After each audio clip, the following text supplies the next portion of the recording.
प्यारे बच्चों, आज मैं आप लोगों के लिए लेकर आ रहा हूं सेवा बोर्ड के 10वीं कक्षा के अंबर भाग 2 में संकलित शंकरदेव द्वारा रचित कविता बरगीत। अंबर भाग 2 में संकलित पद युग्म, किरणों का खेल, तोड़ती पत्थर जैसी कविताओं की व्याख्याओं के लिए और पाठों के सारांश के लिए, यही नहीं व्याकरणों के लिए आप मेरे YouTube चैनल को जरूर सब्सक्राइब करें। इन वीडियोस के लिंक डिस्क्रिप्शन में मौजूद है।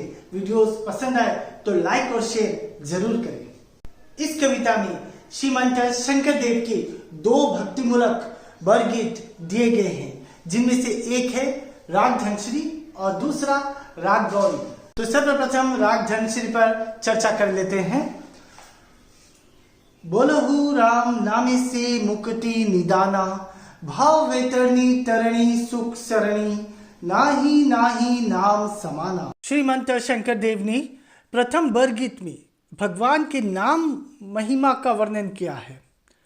उन्होंने कहा है कि जो भगवान का नाम है ना, यही मुक्ति का कारण बनता है। इसीलिए हर समय हर पल उन्होंने राम भक्ति करने के लिए प्रेरित किया है, राम नाम का उच्चारण करने के लिए प्रेरित किया है।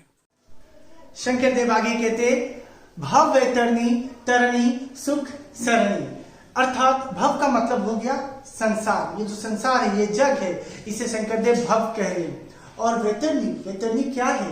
वैतरणी एक नदी है। गरुड़ पुराण के अनुसार इस नदी की योजना 120 किलोमीटर है। और बच्चों, बाकी नदियों में हम क्या देखते हैं? बाकी नदियों में पानी हम देखते हैं, पानी का रफ्तार देखते हैं हम लोग, लेकिन इस नदी में पानी नहीं बल्कि खून और मवाद बहता है। ये नदी पापियों से भरा हुआ है, और जब पापियों को यमदूत इस नदी के सामने लेकर आते हैं तो ये नदी गर्जना करना शुरू कर देता है, और नदी के किनारे पूरे हड्डियां ही हड्डियां दिखेगी। ठीक है, तो ये एक काल्पनिक नदी है। ठीक है, ये एक काल्पनिक नदी है जिसके बारे में गरुड़ पुराण में बताया गया है। अब बच्चों, ये जो संसार है, ये संसार पूरा दुख से भरा हुआ है, पर कष्टों से भरा हुआ है। अब इस संसार से मुक्ति पाने के लिए कोई तो रास्ता होगा। सरणी मतलब रास्ता, तरिणी मतलब नाव। तो कोई तो रास्ता होगा, ये कोई तो नौका होगा जो हमें इस रास्ते से इस नदी को पार कराएगा। तो वो नाव क्या है? वो नाव है परम सुख, अच्छाई जो हमारे अंदर है, वो अच्छाई वो नाव है। अगर हम भक्ति करते हैं, राम नाम जपते हैं और पूरा विलीन हो जाते हैं राम नाम में, तब हमें ये नदी पार करने के लिए एक नाव मिल जाएगा, एक मार्गदर्शन मिल जाएगा। शंकरदेव हमें यही कहना चाहते हैं कि बाकी चीज पर तुम मत जाओ, ठीक है, पापों की तरफ मत झुको, सिर्फ राम नाम की भक्ति से परिचित रहो। तो बच्चों, शंकरदेव जी आगे कहते हैं, नाम पंचानन नादे पलावत, पाप दंती भयभीत, बुलीते एक सुनीते सत्य नितरे, नाम धर्म विपरीत। तो बच्चों, नाम पंचानन, पंचानन का मतलब होता है शेर। ठीक है, तो क्या कहा शंकरदेव ने? शंकरदेव ने कहा कि जिस तरह से पाप दंती मतलब हाथी, दंती मतलब हाथी, सिंह की शेर के गर्जन को सुनकर हाथी किस तरह से भागने लगता है, पलावत मतलब भागना, ठीक उसी तरह से अगर कोई व्यक्ति ईश्वर की भक्ति करता है, राम नाम जपता है, तो मन के अंदर जो कुबुद्धि है, मन के अंदर जो पाप है, वो दूर भागता है। तो बच्चों, बुलीते एक सुनीते सत, कहने का आशय ये, बुलीते का मतलब बोलना और सुनीते का मतलब सुनना, सत का मतलब 100। तो कहते कि एक इंसान अगर श्रद्धा भाव से भक्ति करता है और उसका जो उच्चारण होता है, वो जो बोल रहा है, वो सुनकर 100 लोग अपने कर्मों से विपरीत हो जाते हैं। 100 पापी पाप छोड़कर पुण्य का काम करने लगते हैं। ठीक है, मन में श्रद्धा आ जाता है। तो अगर हम नाम सुनते हैं तो हमें उससे फर्क पड़ेगा। हम ईश्वरीय भक्ति की तरफ मुड़ेंगे। यही शंकर देव का कहना है। शंकर देव जी आगे कहते हैं, वचने बुली राम धर्म अर्थ काम, मुकुति सुख सुखे पाए, सब कहू परम सुहृद हरिनाम, छूटे अंत केरी दाए। तो बच्चों, वचने बुली मतलब जो हमारे वचन है, जो हमारे बोल है, जो शब्द हम मुख से उच्चारण करते हैं, उसी शब्द में सब कुछ है। उसी शब्द से अगर हम राम, उसी मुख से अगर हम राम नाम जपते तो हमारे मन पवित्र हो जाएंगे। और यही जो बोली है, यही बोली भाव से हमें मुक्ति मिलेगा, हमें सुख मिलेगा। सब सुख, सांसारिक सुख, सब कुछ मतलब जितना है, सबका जो हृदय है वो पवित्र हो जाएगा राम के नाम से। और अंत केरी का मतलब हो गया बच्चों अंत तक, मतलब मरने तक, जब तक हम जीवित हैं, आखिर समय तक हमें परम सुख मिलेगा। ठीक है, हमें हर जिम्मेदारी से मुक्ति मिल जाएगी। जितने भी नुकसान अगर हुआ है, उन सब नुकसानों से मुक्ति मिल जाएगी। हमारे पाप दूर हो जाएंगे, हम पुण्य की तरफ बढ़ने लग जाएंगे। तो शंकर देव इसीलिए राम नाम जपने की बात बार बार कह रहे हैं। तो बच्चों, शंकर देव जी आगे कहते हैं, नारद सुखमणि राम नाम बिनी, नाही कहल गति आर, कृष्ण किंकर कै छोरहु मायामय, राम परम तत्वसार। शंकर देव जी आगे कहते हैं कि बड़े बड़े जो श्रेष्ठ भक्त हैं, नारद और सुखमुनि, इन लोगों ने भी, इन भक्तों ने भी राम नाम जपने के बारे में बताया है। इन लोगों ने कहा है कि संसार से मुक्ति पाने का, संसार से उद्धार पाने का सबसे अच्छा उपाय है राम नाम जपना। और जो व्यक्ति हरि के सेवक है, जो व्यक्ति श्री कृष्ण के सेवक है, ठीक है, मतलब भगवान के सेवक है, जो सेवा करते हैं, जो भक्ति में लीन हो जाते हैं, उनको संसार से मुक्ति जरूर मिलती है।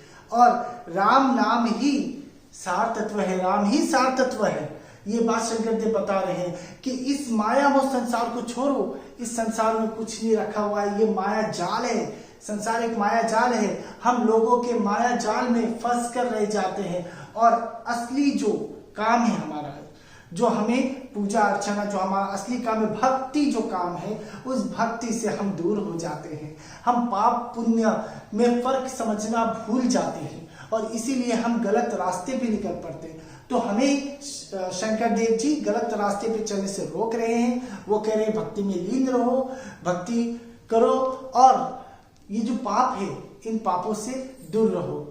तो यही बात शंकर देव जी हमें समझाना चाहते हैं और यही संदेश वो दे रहे हैं इस वर गीत में। तो बच्चों, अब शंकर देव जी के दूसरे वर गीत राग गौरी पर चर्चा कर लेते हैं। राग गौरी में सर्वप्रथम शंकर देव जी ने कहा है, सोई सोई ठाकुर मोई, यो हरि प्रकाशा, नाम धर्म रूप स्मृत ताकेरी हामू दासा। तो बच्चों, श्रीमंत शंकर देव जी आगे इस वर गीत में कहते हैं कि वो श्री कृष्ण के परम भक्त है। यहाँ सोई का अर्थ है वही और ठाकुर का अर्थ है श्री कृष्ण। तो श्री कृष्ण के परम भक्त है, वो श्री कृष्ण को सर्व गुण संपन्न अधिकारी मानते हैं। वो कहते हैं कि वो सिर्फ श्री कृष्ण की पूजा करना चाहते हैं, श्री कृष्ण पूज्य है और श्री कृष्ण के अंदर ऐसी कैपेसिटी है, ऐसी उनके अंदर में शक्ति है जो संसार को प्रकाशित करते हैं। संसार में हर तरफ उजाला बिखेर रहे हैं, लोगों को पापों से दूर कर रहे हैं, अच्छाई का रास्ता बता रहे हैं और खुद एक उदाहरण बन रहे हैं। श्री कृष्ण कभी भी भगवान का नाम जपना नहीं छोड़ते, वो भगवान का रूप हमेशा स्मरण करते हैं। तो शंकर देव कह रहे हैं कि श्री कृष्ण के रास्ते पर चलने के लिए लोगों को, वो खुद भी चल रहे हैं और लोगों को भी श्री कृष्ण के बताए हुए रास्ते पर चलने के लिए प्रेरित कर रहे हैं इस वर गीत में। बच्चों, शंकर देव आगे पद में कहते हैं, पंडिते पढ़े शास्त्र मात्र सार भक्ते लिए, अंतर जल छुटे कमल मधु मधुकर पिए, याहे भक्ति ताहे मुकुति भक्ते ए तत्व जाना, ऐसे वाणी की चिंता मणि की जानी गुण बखाना। कृष्ण किंकर शंकर का भज गोविंदक पावे, सो ही पंडित सो ही मंडित यो हरि गुण गावे। तो बच्चों शंकर देव ने बहुत खूबसूरती के साथ आगे कहा है कि जो लोग पंडित होते हैं, जो लोग ज्ञानी होते हैं, वो शास्त्र का पाठ करते हैं, शास्त्र पढ़ते हैं, सुनाते हैं, लेकिन इन शास्त्रों के जो मूल है, जो सात तत्व है, उसको कौन अपने तरफ ग्रहण कर पाता है, कौन अपने अंदर ग्रहण कर लेता है सात तत्वों को? वो है एकमात्र भक्त। भक्ति है जो शास्त्र के सार तत्वों को ग्रहण करता है, जो अपने अंदर समाता है, उसके बताए हुए रास्ते पे चलता है। तो ये एक उदाहरण दिया है शंकर देव ने कमल के फूल का। कमल का फूल अपनी यहाँ का राष्ट्रीय फूल मालूम है आप लोगों को। कमल के फूल अपने अंतर का मधुरस निकाल देते हैं, अपने जो भी उनके पास मधुरस है वो निकाल देते हैं। उस मधुरस को ग्रहण कौन करता है? भंवरे उस मधुरस को ग्रहण कर लेते हैं और ग्रहण करके चारों ओर खुशियां बिखेर देते हैं, मतलब आनंद में हो जाते हैं। कौन? मधुकर भंवरे पूरे आनंद में हो जाते। तो कमल के फूल से मधुरस आया और उसको ग्रहण किया भंवरों ने, आनंद में हुआ भंवरे। ठीक है, तो मुक्ति उसे ही मिलेगी जो भक्ति करेगा, भक्तों को ही मुक्ति मिलेगा। जो से ही मार्गदर्शन पर चलेगा उसे ही मुक्ति मिलेगा। दूसरा उदाहरण जोहरी का दिया है। जोहरी कौन? जो हीरे जवाहरात बनाते हैं, जिसे ज्वेलरी शॉप्स में आप लोगों ने देखा होगा। तो अगर हम जाते हैं, हमें अगर किसी ने एक सोने का अंगूठी दे दिया और कहा कि सोना है, हम तो उसे समझ जाएंगे कि हाँ सोना है, क्योंकि हम तो उसके गुणों को ठीक तरह से बारीकी से नहीं जानते। लेकिन जोहरी जानता है, जोहरी सोने के गुणों को बारीकी से जानता है। वो जानता है कि ये 24 कैरेट होगा, 22 कैरेट होगा, 20 कैरेट होगा, ये जोहरी जानता है। तो जिस प्रकार जोहरी जेवरों को परख सकता है, सोने चांदी को परख सकता है, उसी तरह असली भक्त जो है वो भगवान की महिमा को परख सकता है। वो भगवान की महिमा से परिचित है, वो हर गुण को समझ सकता है। सही गलत क्या है, सही मार्ग क्या है, गलत मार्ग क्या है, ये असली सच्चा भक्त जो है वो समझ सकता है। और शंकर देव अपने आप को श्री कृष्ण के सेवक मानते हैं। शंकर देव कहते हैं गोविंद की भक्ति करो। गोविंद श्री कृष्ण का दूसरा ही नाम है। वो कहते हैं चिंतामणि भगवान, मतलब मूल्यवान। चिंतामणि का अर्थ मूल्यवान। वो कहते हैं कि मूल्यवान चीज को परखो, बिना परखे कोई चीज मत हासिल करो। तो परखने के लिए कह रहे, तो बता रहे हैं कि भक्तों के अंदर इतना ज्ञान हो जाता है, जो भक्ति करता है, जो भगवान की चर्चा करता है, भगवान के बारे में जानने की कोशिश करता है, सही गलत पाप पुण्य के बारे में जानने की कोशिश करता है, वो गलत रास्ते पे नहीं जा सकता। तो उन्हें वो कहते हैं कि आप श्री कृष्ण की भक्ति में लीन रहो, श्री कृष्ण का नाम लो। और पंडित ज्ञानी लोगों को कहते हैं कि बोलने से ज्यादा करके दिखाओ। जितना आप बोलते हो, जितना पाठ पढ़ते हो, उस पर असर भी होना चाहिए। जो हम पढ़ रहे हैं ना, उस पर असर भी होना चाहिए, हमें समझ भी आना चाहिए और हम उस रास्ते पे चलना भी चाहिए, तभी हम दूसरों को बताएंगे तो काम होगा। तो यही संदेश शंकर देव सभी को दे रहे हैं कि बोलने से ज्यादा करके दिखाओ। दूसरों को जो हम बोलते कि भक्ति में लीन रहो, भक्त बनो, पहले खुद को बन के दिखाओ। ये शंकर देव का संदेश है। तो बच्चों शंकर देव के बर गीत में इतना ही। अगर आपको पसंद आया हो तो लाइक और शेयर करना ना भूलिएगा। और अभी तक अगर मेरे चैनल को सब्सक्राइब नहीं किया है तो इसी तरह का एजुकेशनल वीडियो देखने के लिए मेरे चैनल को जल्दी सब्सक्राइब कीजिए और क्षण भर में नोटिफिकेशन पाने के लिए बेल आइकन को दबाना ना भूलें। आज के लिए इतना ही।